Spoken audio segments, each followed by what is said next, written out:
We are out here in the wilderness. Just kidding, it's a gym. We need David Attenborough on this bitch.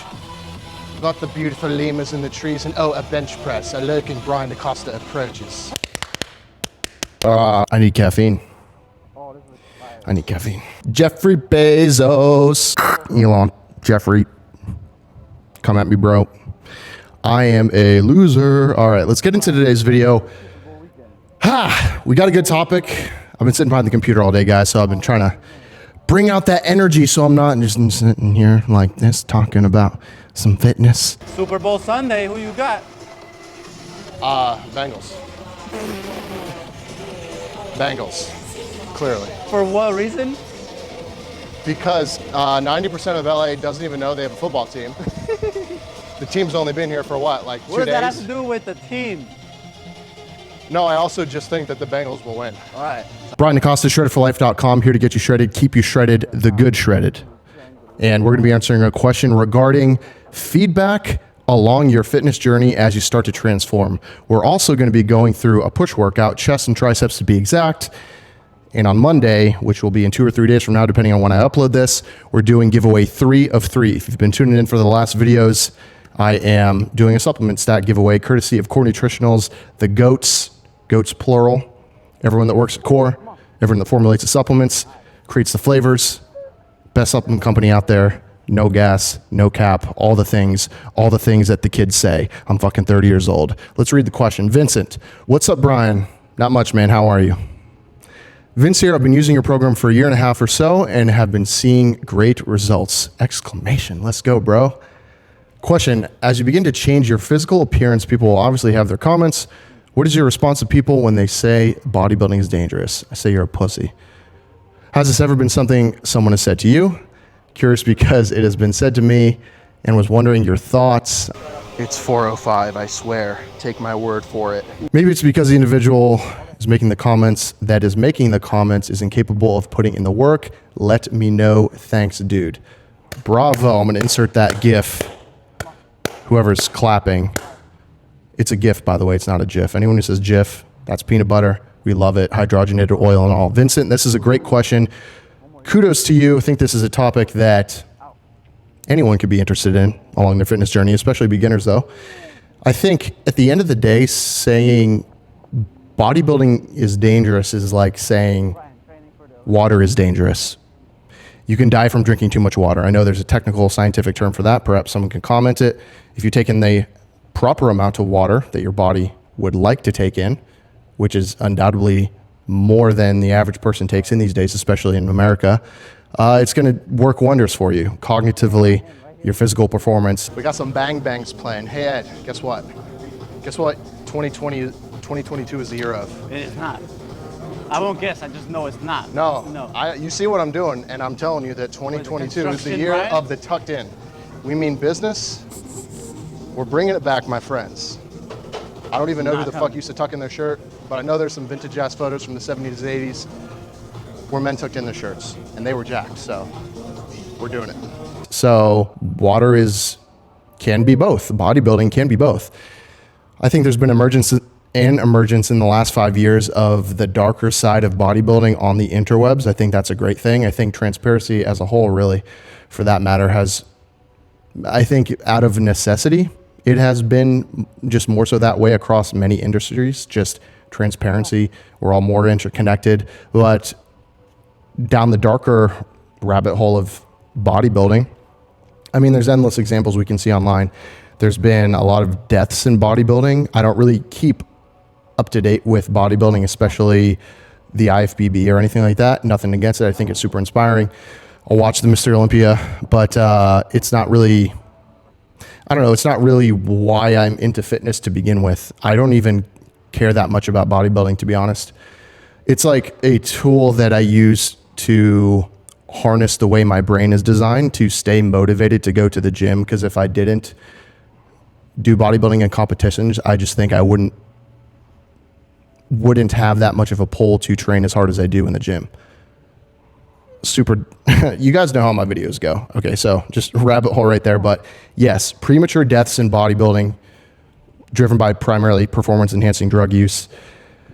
abusing performance-enhancing drugs, taking too high of a dose of performance-enhancing drugs, perhaps in that rap sheet of drugs you're taking, there are some very questionable and dangerous drugs. Perhaps you're mixing drugs that don't work well with each other. Like, this isn't stuff you can go to a doctor and ask about. Most doctors, this isn't something you can learn about from our government because a lot of it is illegal. This is stuff that, like, if you're going to go down that road in bodybuilding, you have to find the people that have the knowledge, which is probably a smaller subset of the population that you would think, and really build a relationship with them, engage their integrity and trust over a long period of time if you care about yourself, because you're going to be putting stuff that they recommend in your body. And I just think that it's a very dangerous road. So from that perspective, whatever this person is saying to you, bodybuilding is dangerous, they're probably thinking kind of like that type of thing in their mind, just a guy that's roided up and someone, I understand it, someone who is getting super into bodybuilding still, even though this might be our niche and it's kind of like a bubble we all like, bodybuilding, fitness, a lot of people just aren't really super into it. They observe someone getting into bodybuilding and they just think like super tan people on stage, steroids, premature death, all these things, looking amazing in your 30s, literally in a coffin in your 50s. So,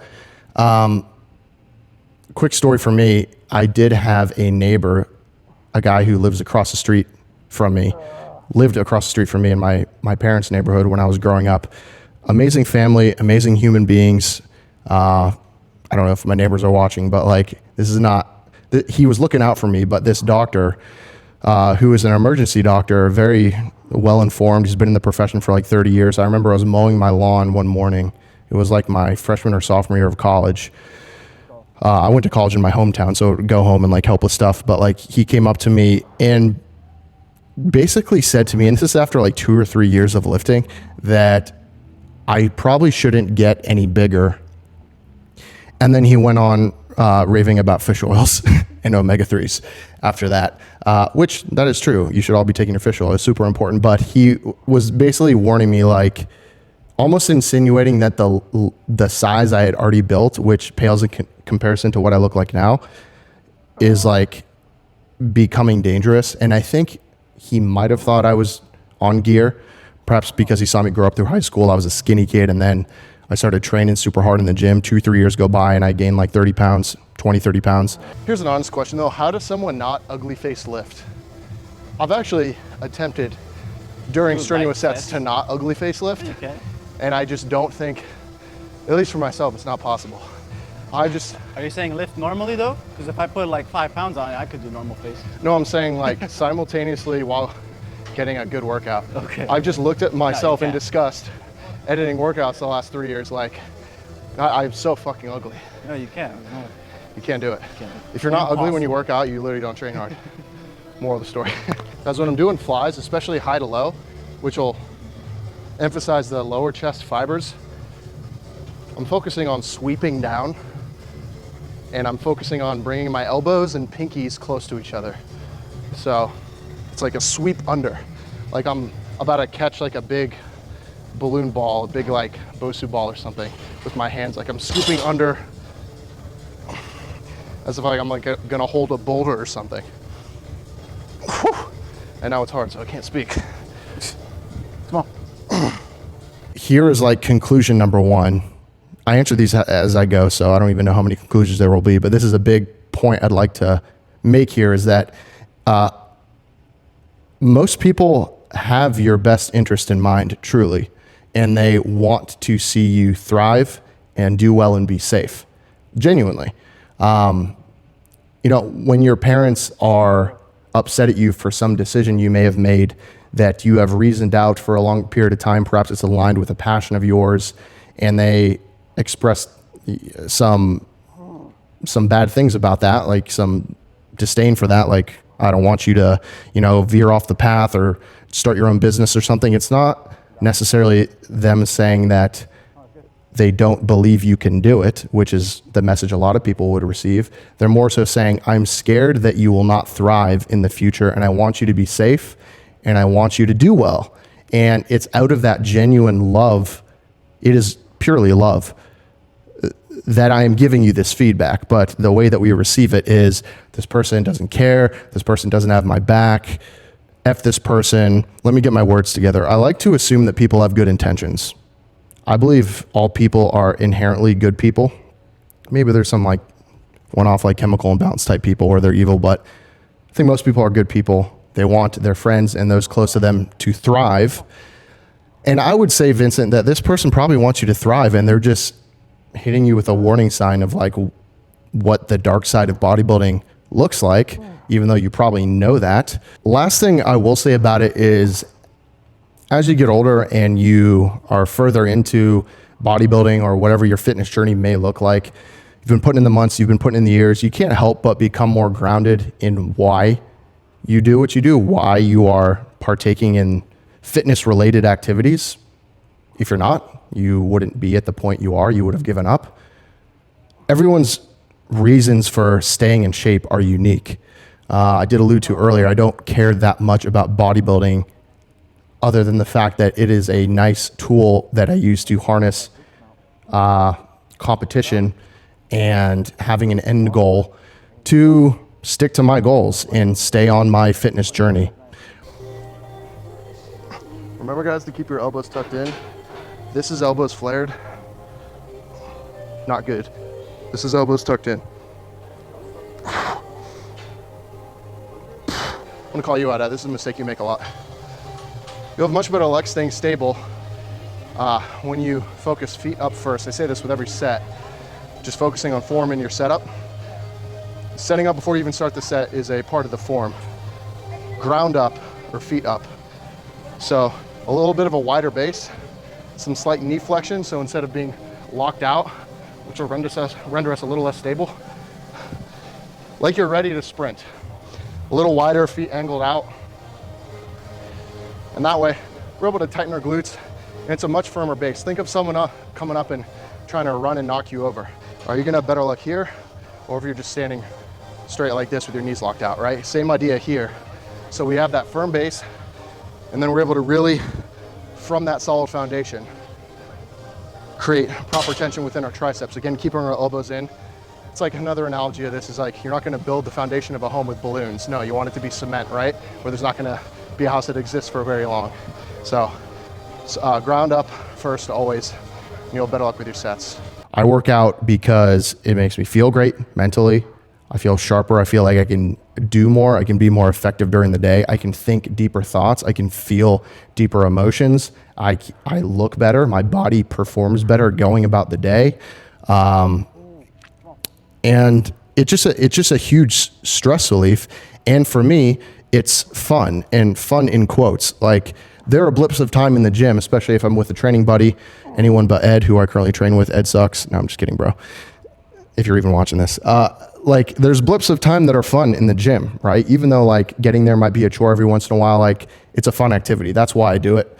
And it's the best drug that I have found, honestly, besides like pure love, which currently is not in my life, but maybe it will be coming shortly. Who knows? Maybe I'll fall in love with one of these robots that they're creating. I'll just wait till one of those come out. Traction at the top. Yeah, but it's kind of like the same thing where you can't breathe with your tongue out. Now I just made you look like a dog. Did you plan that?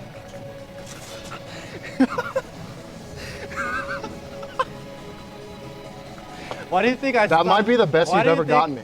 Why do you think I thought about saying it? So you're not getting 2 clips now. Dude, I thought I was about to say it, and then I grabbed the camera from you, and then I said it. You're insidious. I'm on. You're on yellow alert. That clip is golden. You're on CDC yellow alert. Guys, quick little tip. And first and foremost, let me say, I can do better at this than I do, but it's just a constant challenge for all of us. Your torso's positioning in relation to the plane of motion that you're working with.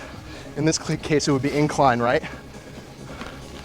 If I angle my torso up like this to accommodate, perhaps to make the incline easier, incline is a bit more front delt, right? More shoulder. But it's hard. Okay, so I lean back, effectively creating more or less a flat press. Might as well be a flat bench press. Same thing with flies. If you're leaning down like this, high to low flies, you might think you're emphasizing your lower chest fibers, but you're not. Your torso positioning matters, right? So general guideline is stay upright, okay? Within reason. I'm not saying like be like a military guy, but like stagger your feet, keep your weight on your back foot, and make sure your torso is just upright. And always think of the relation of the plane of motion you're working with your actual meat suit. Vincent, I think you'll be able to brush this stuff off of your shoulder, more or less is what I'm saying. As you just stick to your game plan, perhaps take this as an opportunity to revisit your reasons why you train, why it's important to you. No one can come up with those reasons besides yourself. I gave you, I guess, some examples. Maybe I helped you put words to some things you may feel or not. I just shared like why I like to train. But again, there's no right or wrong, unless like your goal of training is to like harm as many people as you can, which I would say is probably not the best thing. So as you become more grounded in who you are and why you train, this stuff will just kind of just like, it's not even going to phase you. I'm not even saying it's phased you necessarily now, but yeah, just assume everyone has your best interest in mind and they're just looking out for you.